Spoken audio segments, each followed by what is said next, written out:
আসসালামু আলাইকুম রহমতুল্লাহি ওবরাকাতুহ। আশা করি সবাই ভালো আছেন।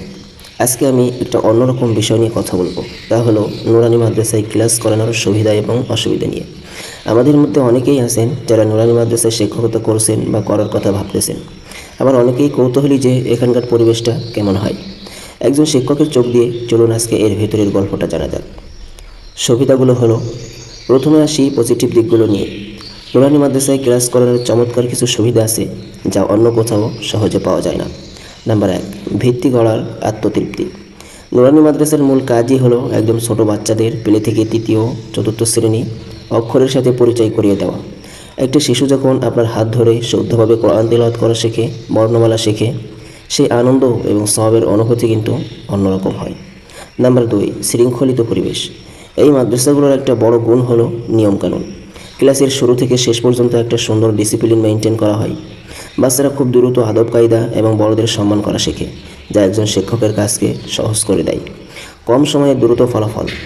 নুরানি পদ্ধতির সিলেবাসটা এমনভাবে ডিজাইন করা যা খুব কম সময়ে বাচ্চাদের চমৎকার রিডিং এবং রাইটিং স্কিল এনে দেয়। মাত্র কয়েক মাসের মধ্যে বাচ্চাদের এই ইমপ্রুভমেন্ট দেখতে শিক্ষকের নিজেরও খুব ভালো লাগে। নাম্বার 3, সহজ সিলেবাস। সাধারণ স্কুল বা হাই স্কুলের মতো এখানে জটিল কোনো থিওরি বা বিশাল সিলেবাসের চাপ থাকে না। নির্দিষ্ট কিছু বই এবং পদ্ধতির ওপর ক্লাস নিতে হয়, তাই ক্লাস নেওয়ার প্রস্তুতি নেওয়াটা তুলনামূলক অনেকটা সহজ হয়। এবার আসি অসুবিধা বা চ্যালেঞ্জ। সব কিছুরই যেমন ভালো দিক আছে তেমনি কিছু চ্যালেঞ্জও থাকে।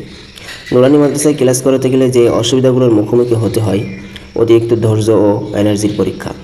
যেহেতু ছাত্রছাত্রীরা একদম ছোট, 4 থেকে 8 বছর বয়সী, তাই তাদের সামলানোর চারটেখানি কথা নয়। একই জিনিস বারবার বলা, ক্লাসে চিৎকার চেঁচামেচি সামলানো, এতে প্রচুর ধৈর্যের প্রয়োজন হয়। দিন শেষে প্রচণ্ড মানসিক ও শারীরিক ক্লান্তি আসতে পারে। আর্থিক সীমাবদ্ধতা। সত্যি কথা বলতে বেশিরভাগ নুরানি মাদ্রাসায় শিক্ষকদের বেতন বা সম্মানী অন্যান্য প্রতিষ্ঠানের তুলনায় বেশ কম। ফলে শুধুমাত্র এই আয়ের উপর নির্ভর করে সংসার চালানো অনেকের জন্যই কঠিন হয়ে পড়ে। কঠোর সময়সূচি ও ছুটি কম। নুরানি মাদ্রাসায় সাধারণত সকাল সকাল ক্লাস শুরু হয় এবং অনেক সময় দীর্ঘক্ষণ ক্লাস চলে। তাছাড়া অন্যান্য সাধারণ স্কুলের তুলনায় এখানে সরকারি বা উৎসবের ছুটি কিছুটা কম পাওয়া যায়। একঘেয়েমি জীবন। বছরের পর বছর একই কায়দা, একই উচ্চারণ এবং একই সিলেবাস বারবার পড়াতে পড়াতে অনেক সময় কাজের মধ্যে একটা একঘেয়েমি চলে আসতে পারে। এখানে নতুন কিছু ক্রিয়েটিভ করার সুযোগ একটু সীমিত থাকে। শেষ কথা হলো, তাহলে দিন শেষে মূল কথাটা কি?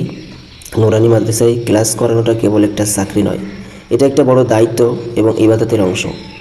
আর্থিক দিকটা যদি আপনার মূল লক্ষ্য না হয় এবং ছোটো বাচ্চাদের সাথে সময় কাটাতে ও তাদের দিনই শিক্ষা দিতে আপনার ভালো লাগে, তবে এই চ্যালেঞ্জগুলো আপনার কাছে কিছুই মনে হবে না। আপনার কি মনে হয়? নুরানি মাদ্রাসার শিক্ষা পদ্ধতি নিয়ে আপনার কোনো অভিজ্ঞতা থাকলে অবশ্যই কমেন্টে জানাবেন।